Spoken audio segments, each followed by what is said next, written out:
Coming up on New Day at Arirang, despite the nation's high vaccination rate, South Korea continues to deal with a fresh surge in COVID-19 cases. On the vaccination front, booster shots start for those who got the Janssen vaccine. A four-day plenary session of the Chinese Communist Party's Central Committee kicks off today in Beijing. Watchers expect a resolution that will put President Xi Jinping on par with the party's former leaders. Plus, fresh turmoil in Iraq. The country's prime minister narrowly avoids death after an assassination attempt by drone. Officials say the PM is in good health and was unharmed. Hello and welcome to this Monday edition of New Day at Arirang. It's 8 a.m. on November 8th here in Seoul, South Korea. Thank you for joining us. I'm Kim Mo-gyan. And I'm Arirang. Over the course of the next 60 minutes or so, we'll take a look at the big news stories of the day and get expert insights on the issues facing Korea and the world. We are going to start, though, with the COVID-19 situation here in South Korea. The country is waking up after the first weekend since the government kicked off its Living with COVID-19 scheme. Yes, and last week, authorities eased restrictions on private gatherings and allowed cafes and restaurants to operate around the clock.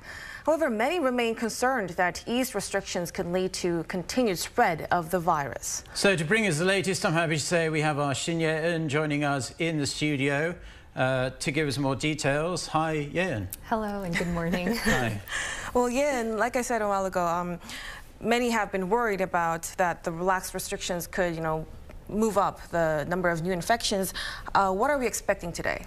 Well, we're expecting to see around 1,900 new COVID-19 infections today. Up until 9 p.m. yesterday, 1,621 were confirmed with the virus. This isn't a significant jump from the week before. If we take a look at the number of COVID-19 cases last week, the daily average was around 2,177. So though it's important to keep vigilant to contain the virus, we can also say South Korea is smoothly transitioning to its Living with COVID-19 scheme. So talking of a smooth transition then, as we all know by now and as we reported all of last week, a lot of restrictions have been lifted substantially. But are we expecting any changes over the course of this coming week? We actually are. From today, drinking outside, more specifically at Hangang River parks, will be allowed. Back in July, the Seoul metropolitan government had prohibited people from drinking alcohol at these areas. But now authorities said they hope the new measures will give more breathing room to businesses near the Hangang River. The cap on the number of people gathering will remain at up to 10 people, and wearing masks will still be required. Well, yeah, another way to gradually return to normal is also, upping the number of vaccinated people. Give us some updates on the vaccination process. Right, so far South Korea has fully vaccinated almost 80% of its population, and it has already been administering booster shots to contain any breakthrough cases in high-risk populations. From today, the country will give out booster shots to those who have received a single-dose Janssen vaccine, and to be eligible, it has to have been at least 2 months since the person received his or her original Janssen shot. And some 1.48 million people are eligible. They'll have the option to choose between getting an extra jab from Pfizer or Moderna. If the recipient is over the age 30, they can also receive another dose of Janssen. And authorities have decided to administer booster shots for Janssen recipients because a lot of breakthrough cases were reported among them. As a matter of fact, statistics from April to October show that those who still caught COVID-19 after being vaccinated were mostly those who had received a Janssen shot. Now, fortunately, vaccinations aren't the only way of dealing with the problem of COVID-19 anymore. We have these antiviral pills that are coming out.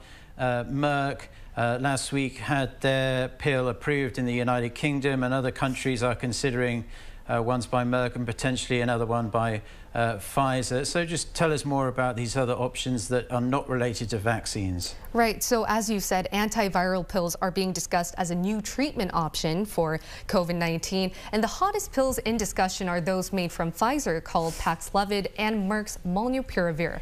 Let me explain how each one works using the graph on the screen. First, both Paxlovid and Molnupiravir have been tested to be quite effective against reducing the number of hospitalizations and deaths from COVID-19.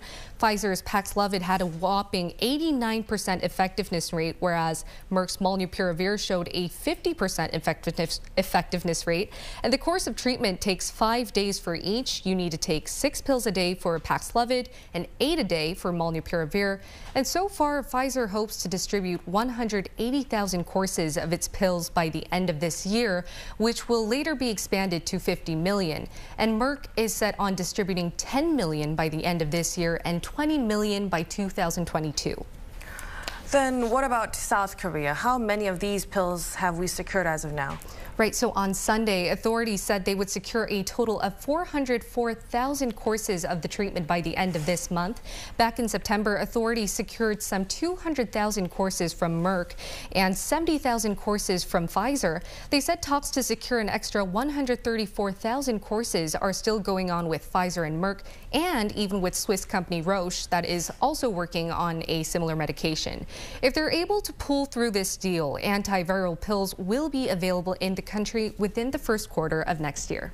Well, let's hope, together with the vaccines and the people taking regular preventive measures such as washing their hands regularly and just being safe, as well as these pills, can help us return to a degree of normalcy ASAP. ASAP, yes. Yeah. Thank you, Ian, for your report. Thank you so much. Now we're going to stick with COVID-19. It's time for On Point, where we speak to experts to delve deeper into the biggest news stories in the spotlight right now. As we've just been hearing from our Shin Ye-eun, South Korea's new COVID-19 cases have been in the 2,000 range for about 5 straight days.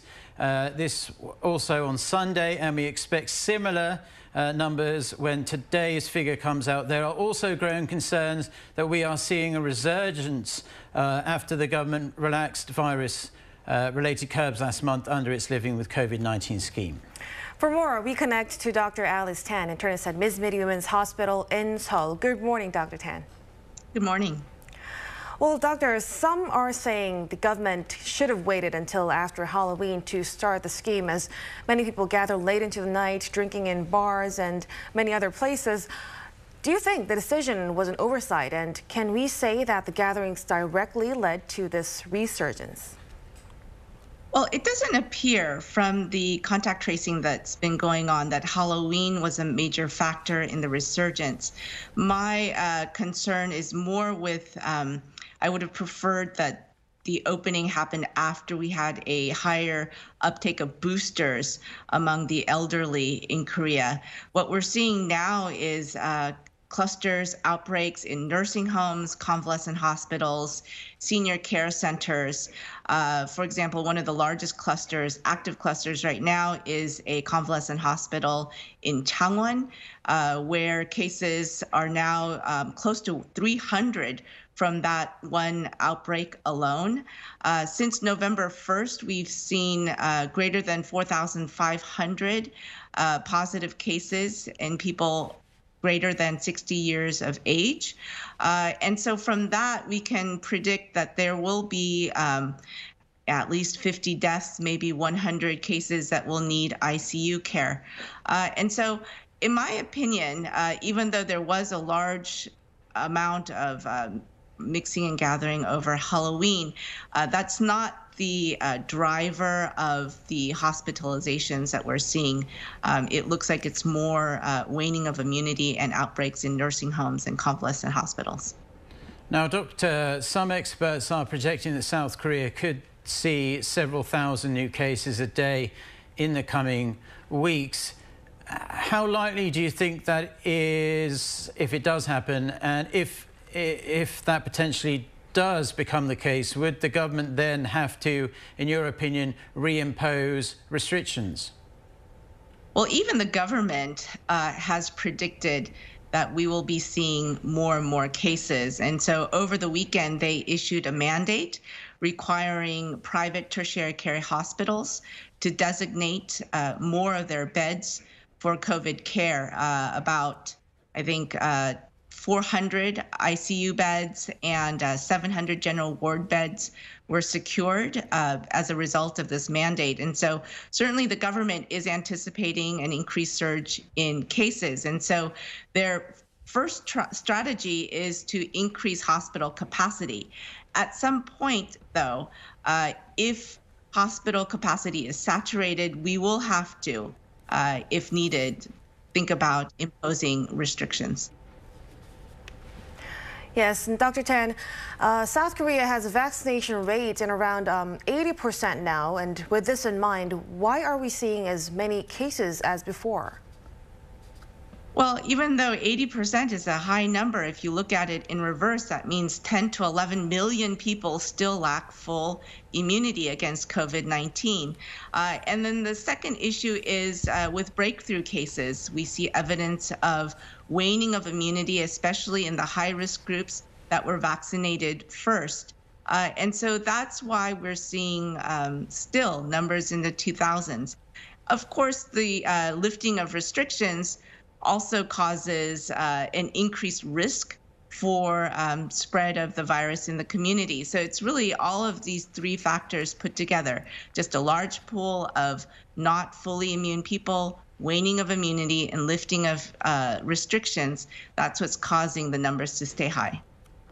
And finally, before we let you go, discount coupon programs aimed at boosting private spending are set to be released on Tuesday, so people can book cheaper stays at hotels or resorts. Considering the surge we're seeing, do you think that particular plan should be put on hold? And also, according to the data we have, do we know for sure that hotels and resorts are generally hotspots for these cluster infections?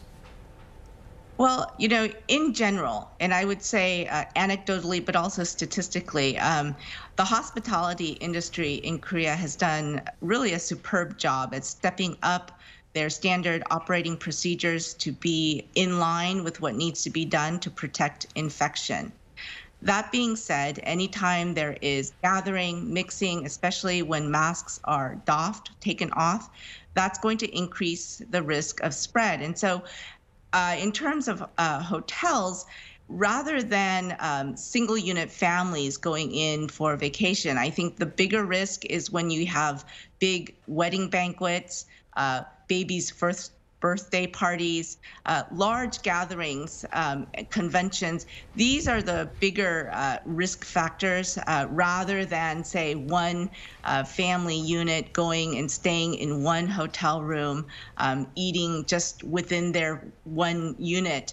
That's not going to pose as high a risk. It's really the larger gatherings that are the cause. And in the past, they have been the cause of outbreaks. All right, Dr. Tan, again, like always, thank you so much for your insights. We appreciate you making time for us. Thank you. Thank you. Now, around a quarter of South Korea's population is choosing not to get vaccinated against COVID-19, citing various reasons. However, one of the main ones given is safety concerns. In light of this, questions are being raised about vaccine-related side effects and also why only a select few who have been affected by such issues have received compensation. Kim Do-yeon reports. With safety of COVID-19 vaccines still a concern for some, the South Korean government has continued to expand its compensation criteria throughout the nation's vaccination rollout to encourage more people to get vaccinated. But as of the end of last month, there were more than 330,000 cases reported by people who had experienced adverse reactions to COVID-19 vaccines. Of those, slightly more than 2,000 were given compensation. 49 of them received medical fees. So far, only 2 deaths have been recognized as vaccine-related. But for an adverse reaction to be recognized as vaccine-related, it has to be either anaphylaxis or blood clots from a virus vector vaccine. This is because they have been statistically proven and are pathogenically related to COVID-19 vaccines. Conditions that have been frequently named as a possible adverse reactions, such as heart inflammation and Guillain-Barré syndrome from mRNA vaccines, were only proven statistically but not medically.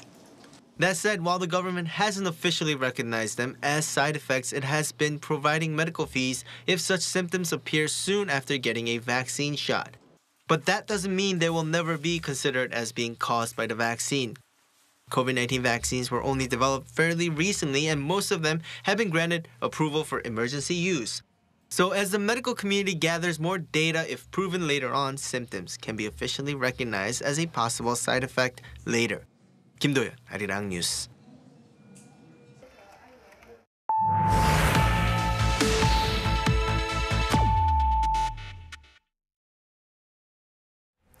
The top committee of China's Communist Party will begin a 4-day crunch meeting from Monday in Beijing. Watchers say the decisions made over the meeting will shape Chinese politics and society for decades to come. Kim Hyo-san with the details.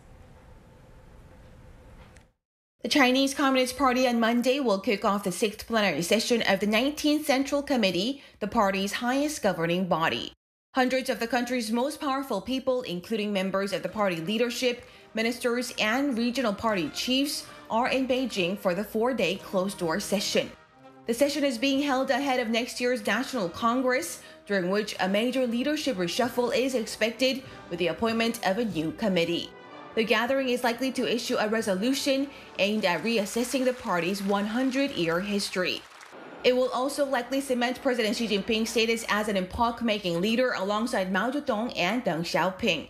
This pundits say will fortify the authority of Xi, who currently holds all 3 of China's power centers, General Secretary of the Communist Party of China, Chairman of the powerful Central Military Commission, as well as the presidency.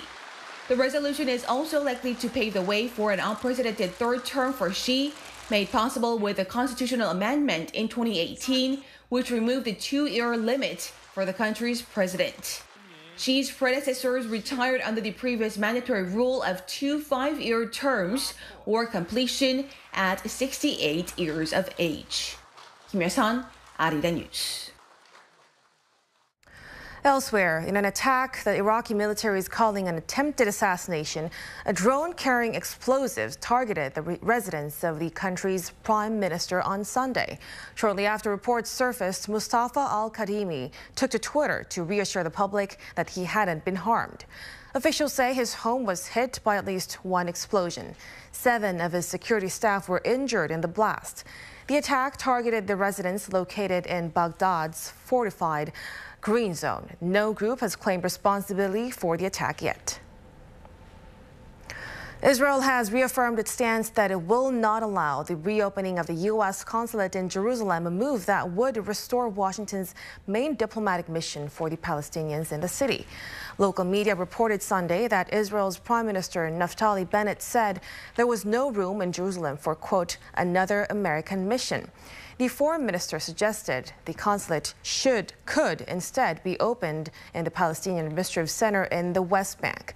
However, this has been rejected by the Palestinians as it would undermine their claims to Jerusalem.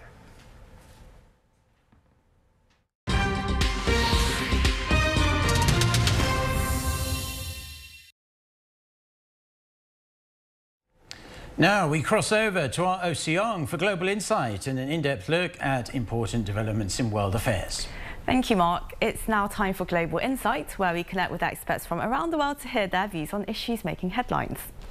A U.S. Defense Department report says that China could have 700 warheads within 6 years and over 1,000 by 2030. Amid the growing rivalry between Washington and Beijing, the Pentagon Report said that the Chinese government is planning a major expansion of its nuclear forces and that U.S. advantage in the air domain is eroding as China's air and naval air forces shift from defensive to offensive mode, with the ability to launch long-range attacks. Today, we discuss how these two powers compare in military capabilities and what their competition means for countries here in the Indo-Pacific region. And for this, we have Craig Mark, Professor of International Studies at Cubically Women's University, and Joseph Bosco, former China Chair to the US Office of the Secretary of Defense.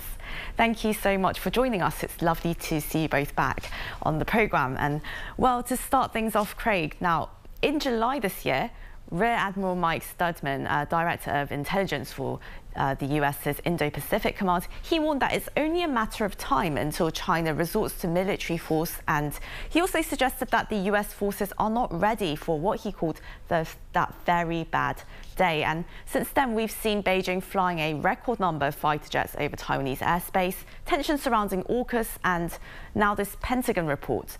Would you agree that a military clash is inevitable?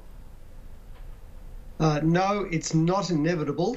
Both President Joe Biden and President Xi Jinping have said that there's no need for any armed clash between the USA and China. Joe Biden has said there should be competition but not conflict. President Xi Jinping, the UN General Assembly, said China is committed to peaceful reunification of Taiwan, and of course we'll see what he says at the plenum this week. But countries can make decisions and policies to escalate tensions, but also to de-escalate them. And there's no certainty that conflict is inevitable. Here in Japan, for example, the Japanese Ministry of Defense is in negotiations with the People's Liberation Army to try to set up a hotline to diffuse any potential tensions over disputed territories like the Senkaku Islands, which China claims as the Diaoyu Islands. So countries can choose diplomacy rather than to escalate tension.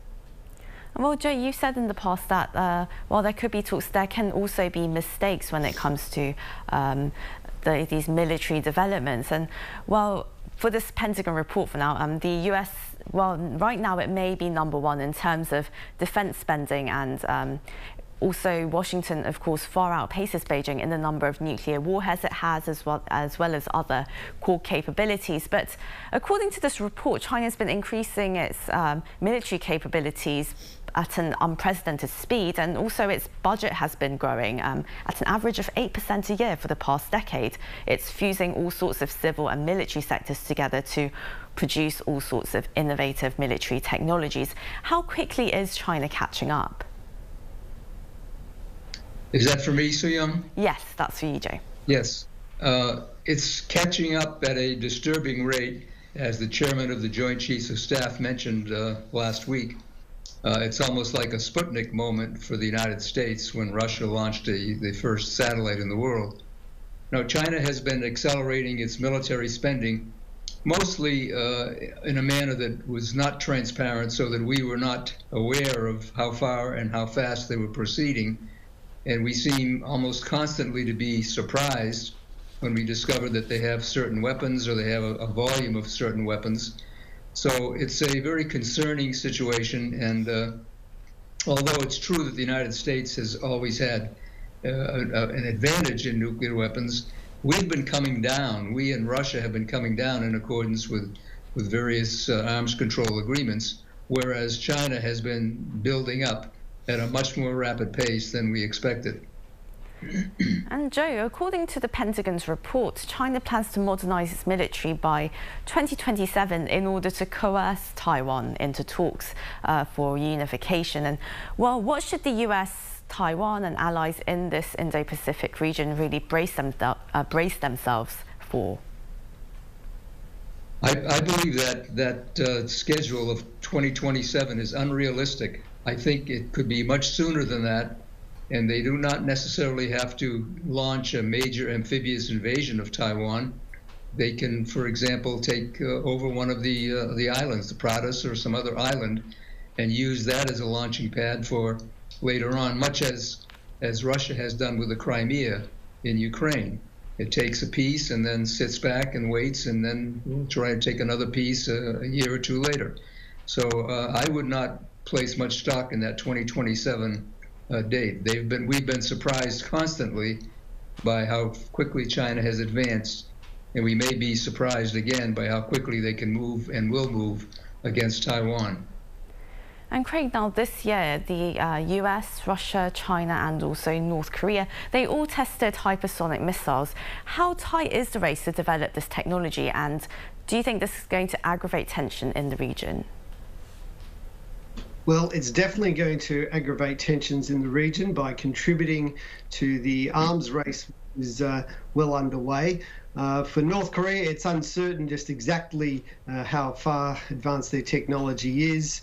But I see the main danger with hypersonic missiles as their political effect rather than their actual military effect. The advantages that they give of evading early detection and trying to evade ballistic missile defenses is really only very marginal, and the technology itself is still relatively uncertain.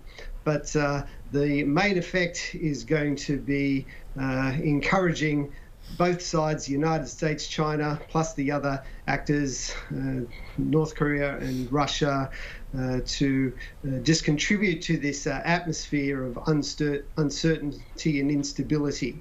And other countries too, like Japan and even Australia, are going to be researching and developing hypersonic missiles. And all this has the potential to escalate tensions to a degree in which it makes conflict more likely rather than less likely. And so more diplomatic effort needs to be brought to conventional arms control like hypersonic missiles, as well as nuclear weapons. And so far there hasn't been the political will demonstrated by any of the major countries of the regions to do so. And Craig, China's been refusing to join arms control talks with Washington and Beijing, and it's defended its nuclear stockpile as a means of self-defense. Do you think China's going to be up for negotiation, or do you think they're going to press ahead? No, I don't think China has any incentive to enter negotiations on nuclear weapons, particularly when the United States has 10 times the arsenal of China, about the same. Russia also has about the same size as the US. And we mustn't forget that the Nuclear Non-Proliferation Treaty of 1970, its Article 6, obliges all the declared nuclear powers to enter into talks for nuclear disarmament. And of course, the UN Treaty on the Prohibition of Nuclear Weapons has come into effect earlier this year. So there does need to be more diplomatic initiatives to try and engage in nuclear disarmament talks. President Donald Trump abandoned the Intermediate Nuclear Forces Treaty, partly because he said China wasn't involved, but no real effort was made to replace it. Joe Biden did manage to have the New START treaty with Russia renewed in February this year for another 5 years.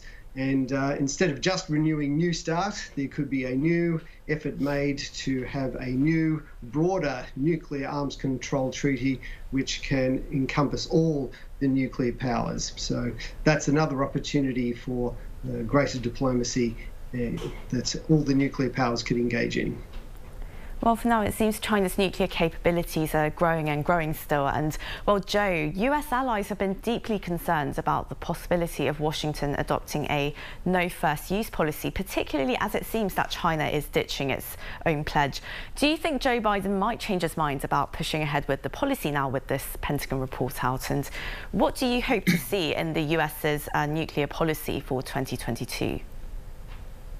I do, in fact, believe that not only this report, but China's rapid development of these other weapons and its aggressive posture in terms of its rhetoric and its moves in the region will discourage Biden from proceeding with a no first use declaration. I think that his instincts are probably in that direction, but I think his advisors and the real situation on the ground will deter him from taking that step.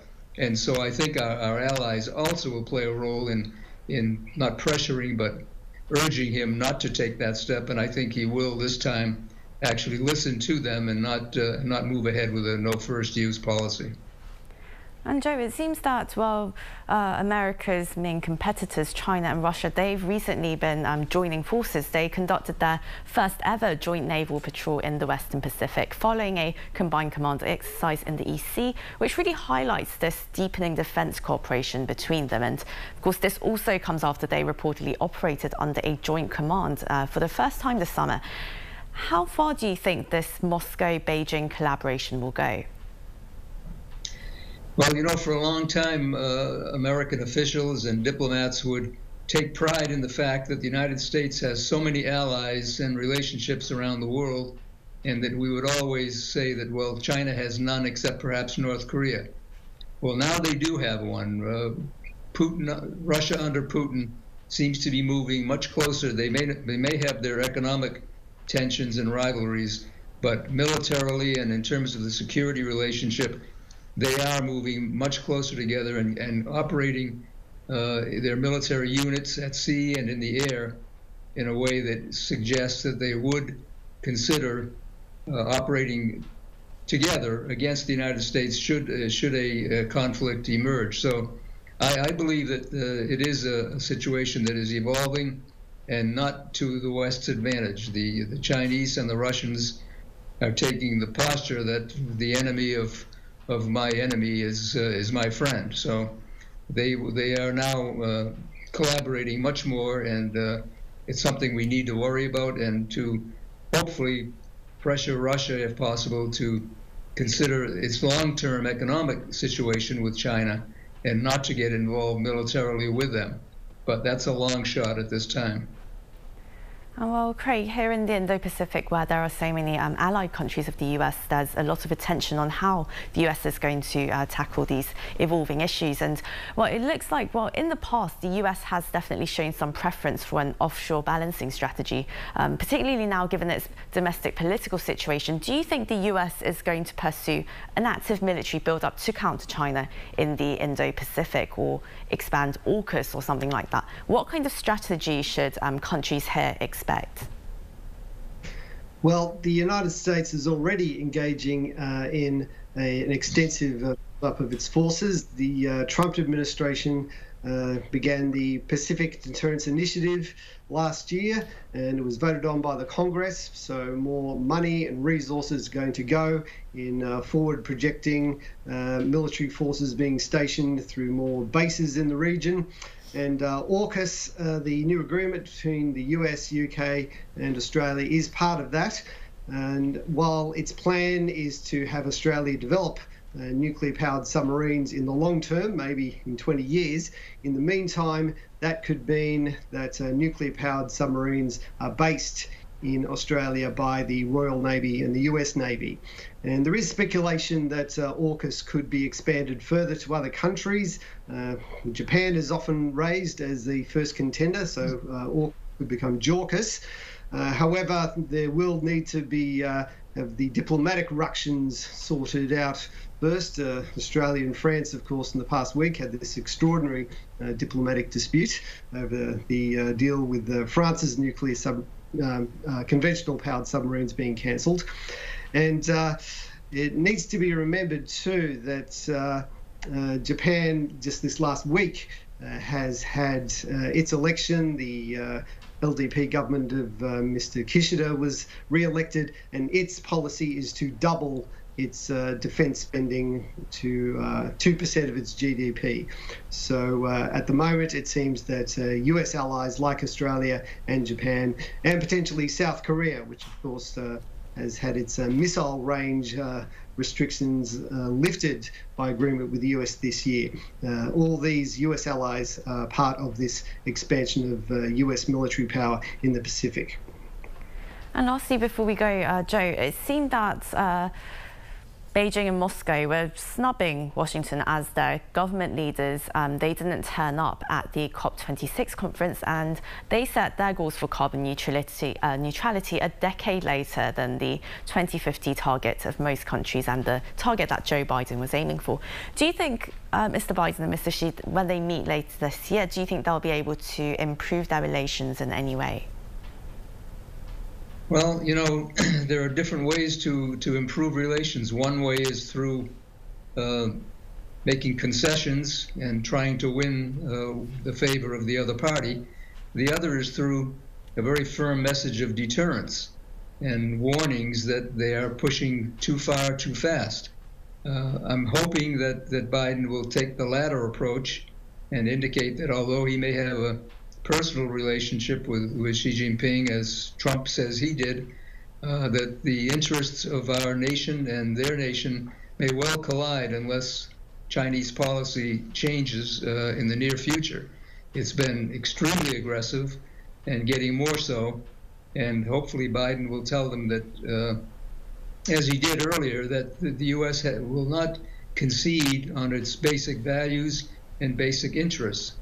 But that's not an easy sell, and Xi Jinping can be expected to push back very firmly and indicate that China has its own red lines and core interests. So I think we're in for a very testy period for the next several months at least, until they get an actual understanding that the United States has red lines as well.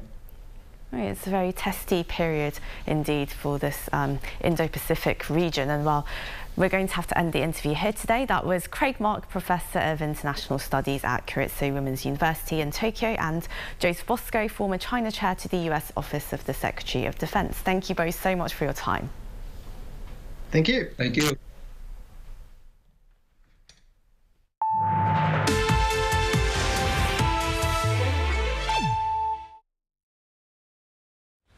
South Korea is going to import from Australia 20,000 litres of urea water solution, the key compound of diesel exhaust fluid.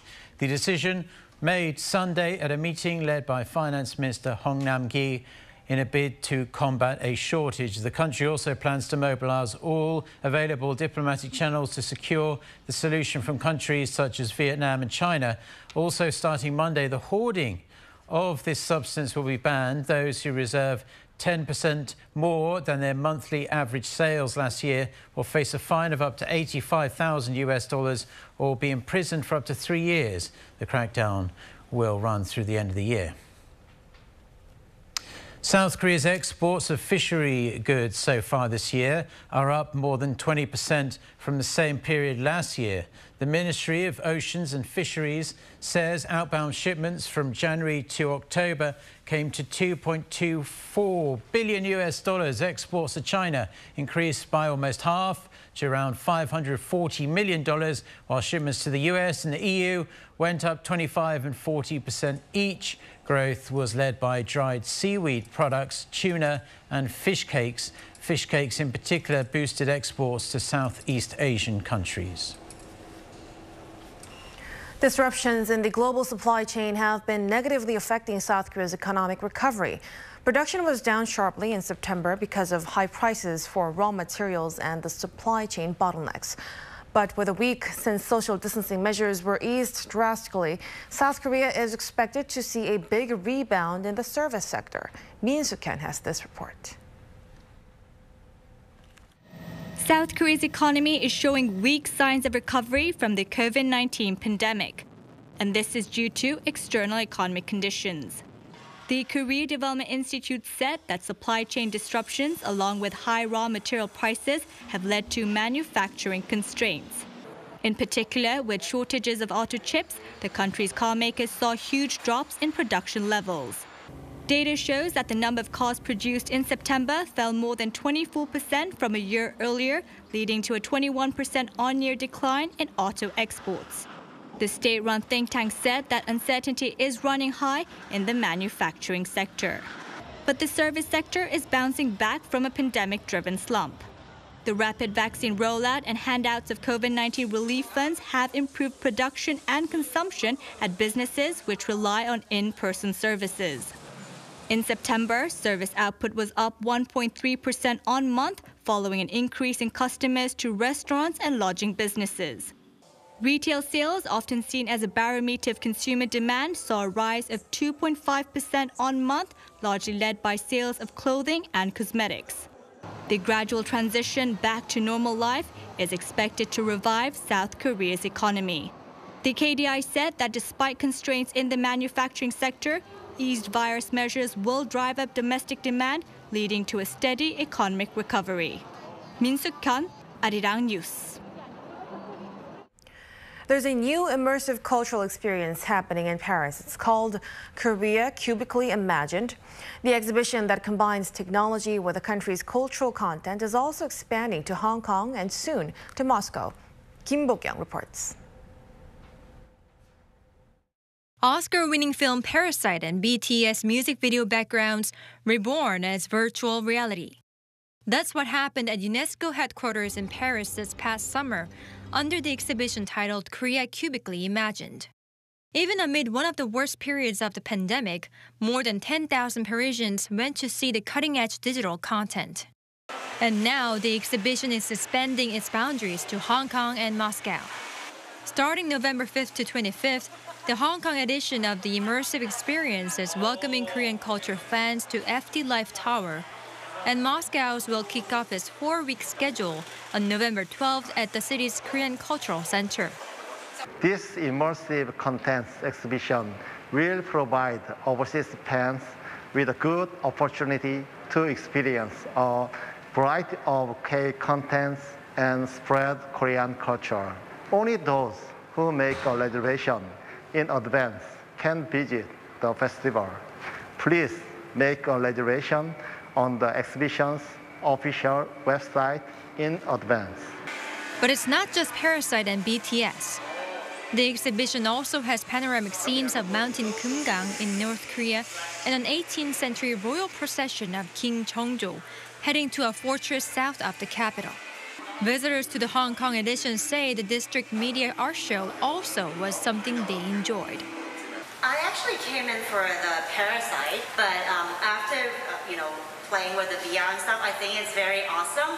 But I personally really like the other room with the district with the wave and the flowers. I think it's super IGable. So those, if you love taking photos, you should go check it out. The exhibition also allows companies to connect with potential buyers.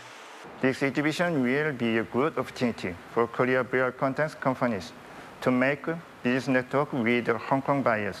We will try to seek many Hong Kong buyers to participate in this business networking so that Korean companies can achieve the best result. Through a combination of culture and the latest technology, the exhibition aims to not only extend the boundaries of Korean culture, but promote the overseas expansion of Korean content using highly skilled tech companies. Kim Bo-kyung, Arirang News. South Korea is a leading innovator in terms of technology used in everyday life. One aspect is augmented reality, where images of the real world have elements superimposed on them. On top of that, businesses of all kinds are finding ways to use AR to better serve their customers. Jo Sung-min with this report. A customer visiting a hair salon is brought in front of a screen which shows him a handful of hairstyles to choose from and how he might look with each of them. Since its implementation, augmented reality technology has been extremely beneficial for consumers who want to try before they buy. I really like my new hairstyle since I could see how it would look on me before I even got my hair cut. People are fascinated to see the before and after shots. It's been a real plus factor for us. AR technology is also being used by eyeglasses stores. The screen allows customers to see how certain frames might look without even needing to try them on. The technology has endless possibilities. It even allows pet owners to decide what clothes they want to buy for their dogs. Eateries now have electric menu boards that show images of the food they serve. Without visiting a shopping mall, people can check out an item they'd like to buy beforehand and from all different angles. It felt like I was checking in and out in real life. I liked it because I could thoroughly check its texture, color, and what it looks like underneath.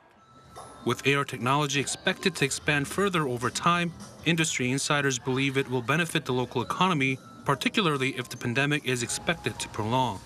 Jo Sung-min, Arirang News. Now, it's not an unusual sight anymore to see robots or automated machinery in our daily lives. The South Korea's agriculture sector in particular, these automated machines are seen as game changers. Kim Chung-ah with more. A robot shaped like a box enters a farm with 200 or so cows. The robot moves by itself, feeding the cows by meticulously calculating how much feed goes in front of each cow and when and how many times the cows need to be fed. It's topped with a highly sensitive electronic scale and can supply set amounts of feed in precise ways.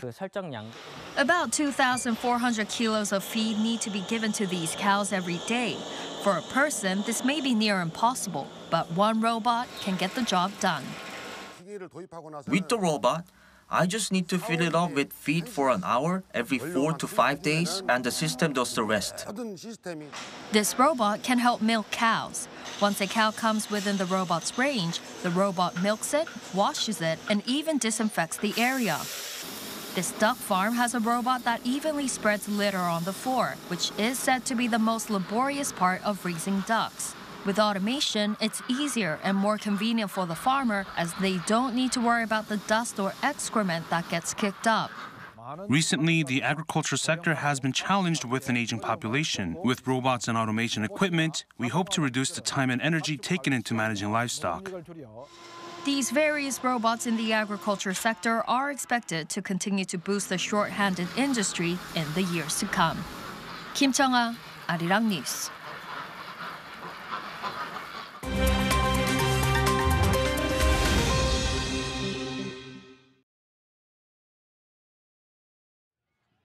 Let's take a look at what's going on in the world now. 100,000. That's the number of people that reportedly marched through the streets of Glasgow on Saturday, despite the wind and rain. Waving banners, beating drums, and chanting, the protesters called for world leaders to take drastic action to combat the climate crisis that's wreaking havoc across the world. Demonstrators also included members of trade unions, faith organizations, and even advocates for racial justice. While many world leaders have been pledging to completely cut carbon emissions within a few decades, many protesters believe the set timeline is not soon enough. A goal that's actually something, rather than saying net zero by 2030, 2040, or 2070, whatever, bring it forward, something that's not going to 10 years, 20 years, we can do a lot of damage in 20 years. It needs to be now. It can't be 10 years, 20 years, it has to be now. Protests were also staged throughout the world, with reports of more than 300 rallies across the globe. This, including here in South Korea, where hundreds gathered in downtown Seoul, rolling a big red inflatable ball, symbolizing a burning earth above their head. A stampede of fans rushing toward the stage during rap star Travis Scott's Astroworld Music Festival in Houston on Saturday, leaving at least 8 dead and dozens more injured. Now, the Houston police have opened a criminal investigation involving homicide and narcotics detectives, following reports that someone in the audience was injecting members of the audience with drugs. One report also involved a security officer who felt a prick in his neck before falling unconscious, only to be revived with a dose of an opiate antidote. When he was examined, he went unconscious. They administered Narcan. He was revived, and the medical staff did notice a prick that was similar to a prick that you would get if somebody's trying to inject. Throughout the day, 25 arrests were also made, including one for marijuana possession. 300 people were treated at an on-site medical clinic for various injuries and illnesses, including several apparent drug overdoses. Houston-born Scott says he was absolutely devastated as he vowed to support the police during the investigation. The Cumbre Vieja volcano erupted almost 50 days ago, but Spain's La Palma volcano again spewed glowing lava early Sunday, lighting up the night sky. The ongoing eruption has destroyed almost 1,000 hectares of land and more than 2,500 properties on the island. Despite nearly 2 months of activity, a spokesperson at the Scientific Committee of the Canary Islands Volcanic Emergency Plan says there's no data showing the eruption will end soon. Lee Seung-jae, Arirang News.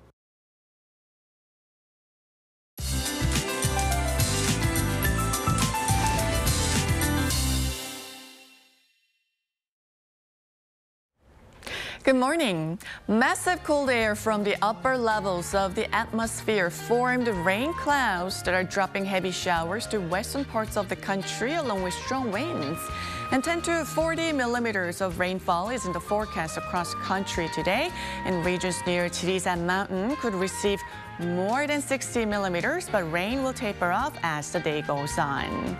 Yesterday was Ipdong, the beginning of winter according to the traditional calendar, and it was the warmest Ipdong day in 30 years. But things will change dramatically from this afternoon, then will remain cold through the week. Double-digit morning lows to start the day in most parts of the country as clouds kept it warm in overnight. And Daejeon and Gwangju are starting the day at 12 degrees, which is not too bad. Then the afternoon highs in Seoul will be 11 degrees lower than Sunday, going up to just 10 degrees this afternoon. But regions in the east will have relatively warmer temperatures. With that, here's a look at the weather conditions around the world.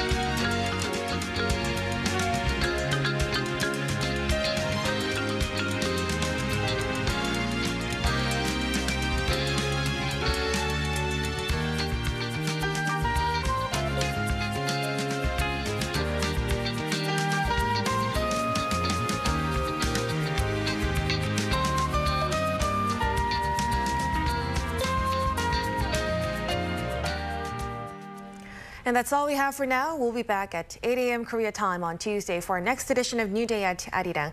We appreciate you tuning in. I'm Kim Mo-gyan. Yes, thank you for joining us. We'll be here all week at the same time, and I'll be back at 10 a.m. Korea time with our next newscast. Until then, goodbye.